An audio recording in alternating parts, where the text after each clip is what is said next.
روزانہ ایسے اسلامی واقعات سننے کے لیے ہمارے چینل کو سبسکرائب ضرور کریں۔ دوستوں، حضرت ابن عمر سے روایت ہے کہ حضور صلی اللہ علیہ وسلم نے فرمایا کہ جنت سال کے آغاز ہی سے اگلے سال کے رمضان مبارک کے لیے سجا دی جاتی ہے۔ آپ صلی اللہ علیہ وسلم نے فرمایا، جب رمضان المبارک کا پہلا دن ہوتا ہے تو عرش کے نیچے سے ایک ہوا چلتی ہے جو جنت کے درختوں کے پتوں سے حورین پر پھیل جاتی ہے۔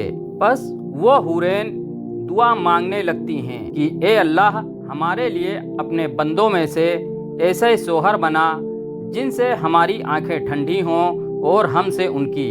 حضرت امام مہدی کے ظہور سے قبل قریب ترین نشانیوں میں سے ایک نشانی رمضان المبارک میں ایک زوردار آواز سنائی دینا ہے، چاہے وہ چیخ کی صورت میں ہو یا دھماکے کی صورت میں۔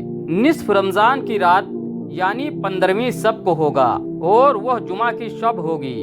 اسی طرح اس رمضان میں سورج کا گرہن ہونا، آسمان پر ستون کی مانند کسی چیز کا روشن ہونا، اور سب سے بڑھ کر اس رمضان میں ملک شام میں سفیانی کی جانب سے مسلمانوں کا قتل عام کرنا وغیرہ۔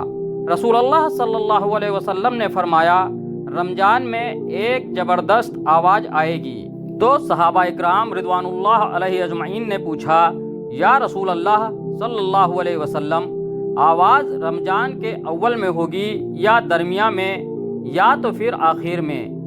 تو آپ صلی اللہ علیہ وسلم نے فرمایا، نصف رمضان میں۔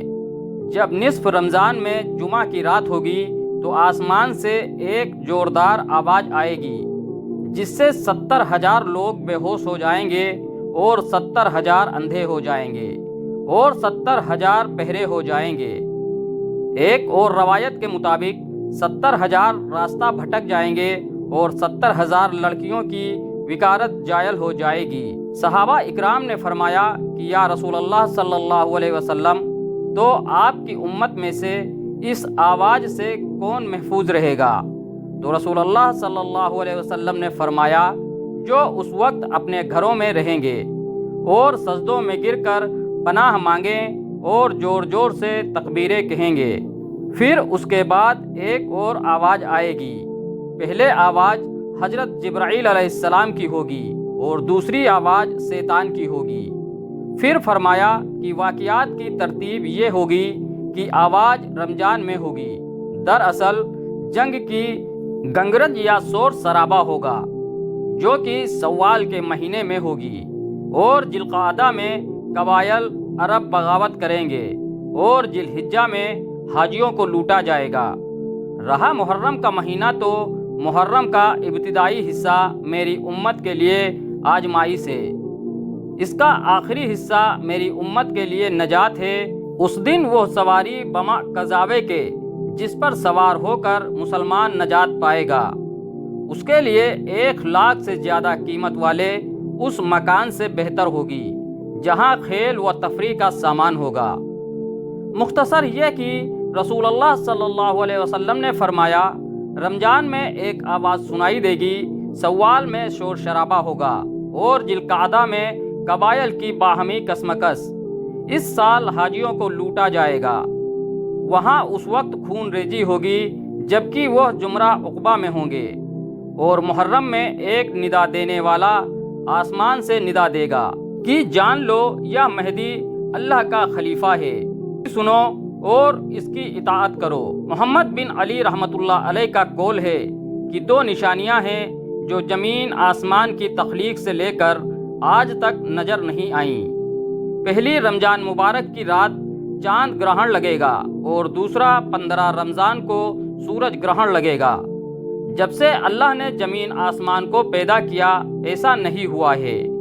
یہ بات حقیقت ہے کہ سورج گرہن ہمیشہ چاند کی شروع کی تاریخوں میں ہوتا ہے، اور چاند گرہن ہمیشہ چاند کی 13، 14 اور 15 تاریخ کو ہوتا ہے، لیکن ظہور مہدی سے ماہ قبل رمضان میں یہ ترتیب بدل دی جائے گی۔ حضور اکرم صلی اللہ علیہ وسلم نے فرمایا کہ اے لوگوں، قیامت سے پہلے ایک رمضان ایسا آئے گا جس میں ایک ایسی شدید آواز آئے گی اور دنیا میں کوئی نہیں جان پائے گا کہ آواز کہاں سے آئی۔ آپ صلی اللہ علیہ وسلم نے فرمایا کہ اگر رمضان میں ایسی آواز سنائی دے جس کی کوئی کھوج پتہ نہ لگایا جا سکے تو پھر ایک سال کا رزق اپنے گھروں میں سمیٹ کر رکھ لینا کہاں کی عقل مندی ہے۔ حضرت جابر رضی اللہ تعالیٰ عنہ فرماتے ہیں کہ میں نے رسول اللہ صلی اللہ علیہ وسلم کو یہ فرماتے ہوئے سنا کہ میری امت میں ایک جماعت یوم قیامت تک سربلندی کے ساتھ سر پی کر رہے گی۔ اس سے یہ معلوم ہوتا ہے کہ مومنین کی ایک ایسی جماعت قیامت کے دن تک زندہ رہے، مگر مندرجہ ذیل احادیث طیبہ میں شراحت ہے کہ قیامت سے پہلے تمام مومنین کو موت آ جائے گی اور قیامت کے دن کوئی مومن زندہ نہ ہوگا۔ حضرت علی سے پوچھا گیا کہ وہ کون سا عمل ہے جس سے موت کے وقت ملک الموت انسان کی تعظیم کرتے ہیں، اس کی روح سکون سے قبض کرتے ہیں؟ تو حضرت علی رضی اللہ تعالی عنہ نے ارشاد فرمایا، اے شخص، وہ 3 عمل یہ ہیں جو انسان یہ 3 کام کرتا ہے تو فرشتہ موت اس کی تعظیم کرتا ہے، یوں وہ اپنے مالک حقیقی سے جا ملتا ہے۔ جب حضور صلی اللہ علیہ وسلم کی وفات کا وقت قریب آیا تو آپ صلی اللہ علیہ وسلم نے فرمایا، کیا میری امت کو موت کی تکلیف برداشت کرنی پڑے گی؟ تو فرشتے نے کہا، جی ہاں، کرنی پڑے گی۔ تو آپ صلی اللہ علیہ وسلم کی آنکھ مبارک سے آنسو جاری ہو گئے۔